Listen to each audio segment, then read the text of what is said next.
Alors, je suis le père Marcel Thiaw, je suis missionnaire Oblat de Marie Immaculée et je suis le curé de cette paroisse Marie Immaculée, Mère de Dieu, des Parcelles Assainies dans l'archidiocèse de Dakar. Parlez-nous un peu de votre congrégation. Voilà, les missionnaires Oblat de Marie Immaculée, c'est une congrégation, disons, internationale qui est partout dans le monde entier. Notre charisme, c'est l'évangélisation des pauvres et notre fondateur, c'est justement Saint-Eugène de Mazenod, la statue qui est là dans cette église, qui a été saisi par le Christ un vendredi saint et qui a dit voilà, je renonce à tout, je quitte tout pour me mettre au service de l'Église, pour être au service des pauvres, des jeunes qui sont abandonnés, des prisonniers. Notre spiritualité, c'est vraiment une vie missionnaire, voilà, centrée sur le Christ, en compagnie de la Vierge Marie, l'Immaculée, qui est notre mère et qui nous accompagne dans tout ce que nous faisons. Ok, d'accord. On voit que depuis le 16 mars 2020, donc les églises ont été fermées à cause de la pandémie, de la Covid-19. Comment vous avez vécu ce moment? Voilà, il faut dire que cette pandémie a été voilà, une chose très triste, très douloureuse pour le monde entier. Et voir qu'on ne pouvait pas bouger, on ne pouvait pas célébrer en public, cela a été très difficile, surtout quand on sait que l'Eucharistie est le sommet de notre vie chrétienne. Un chrétien ne peut pas vivre sans l'Eucharistie, surtout le dimanche. Mais cela ne nous a pas empêchés, comme prêtres, comme missionnaires Oblat de Marie Immaculée, nous nous sommes donné les moyens pour rejoindre les fidèles là où ils sont, notamment en mettant en place un dispositif de communication qui nous a permis voilà, de transmettre nos offices, les laudes, l'Eucharistie, c'est-à-dire la messe à 12h30 et puis le chapelet vers 18h30. Donc chaque jour, au moins 3 moments de prière en direct avec nos fidèles. C'était notre façon d'être proche avec eux, de leur communiquer la bonne nouvelle, mais aussi de leur dire que c'est ensemble que nous vivons ce moment, disons, de séparation provisoire qui a été très douloureuse pour tout le monde. Et après, on a accompagné également les fidèles qui malheureusement nous ont quittés durant cette période, qui ont rejoint la maison du Père en les accompagnant jusqu'au cimetière pour prier avec la famille et confier l'âme voilà, de cette personne au Seigneur.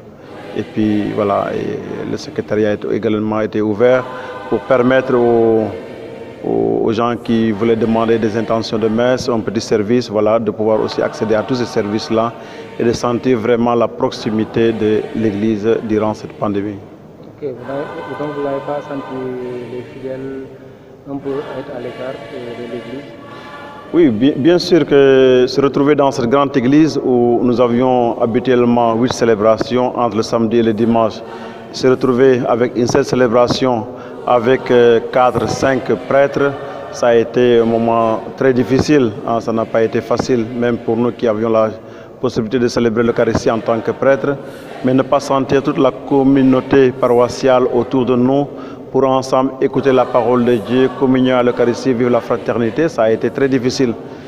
Mais voilà, je dis, les réseaux sociaux également nous ont permis de trouver une autre voie de l'annonce de l'Évangile. On a découvert que c'est des instruments pour annoncer la parole de Dieu, que l'Église peut bien utiliser pour faire parvenir le message de l'Évangile. Et voilà, c'est à travers surtout les réseaux sociaux qu'on a été beaucoup plus en contact, dans la prière, je veux dire, dans la communion spirituelle avec nos fidèles. Et puis l'Église a été toujours ouverte. Chaque matin, les portes sont ouvertes, les gens peuvent rentrer et faire des prières personnelles, pratiquer leur dévotion et puis retourner à la maison. Ok, après 9 mois de fermeture, donc les églises ont été réouvertes le 1er novembre 2020.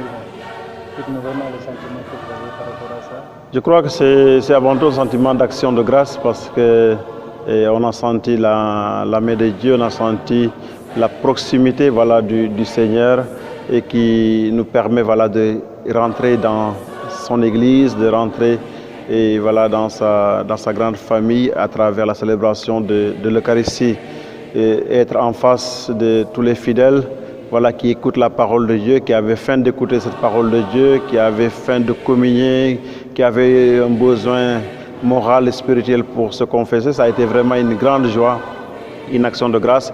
On remercie le Seigneur pour voilà, sa main qui nous a protégés et il a vraiment veillé sur notre communauté. Et voilà, et retrouver les enfants qui reviennent à l'église, voilà, cette chaleur humaine, voilà, je pense que ça a été un moment très fort et très émotionnel pour tout le monde. Et on rend grâce à Dieu que maintenant nous pouvons retrouver progressivement nos activités pastorales au sein de notre communauté paroissiale. Est-ce que les mesures barrières sont respectées? Dans l'ensemble, oui, vraiment, on remercie la communauté chrétienne qui a bien suivi les indications, par exemple le port du masque, le lavage des mains à l'entrée de l'église, l'utilisation du gel hydroalcoolique et respecter les places qui ont été fixées au niveau des bancs.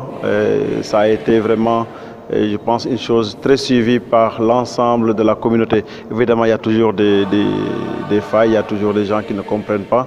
Mais petit à petit, je crois que tout le monde est en train de rentrer, voilà, dans cette dynamique du respect des barrières pour permettre vraiment une célébration qui permet à tout le monde, voilà, de pouvoir communier sans aucun danger.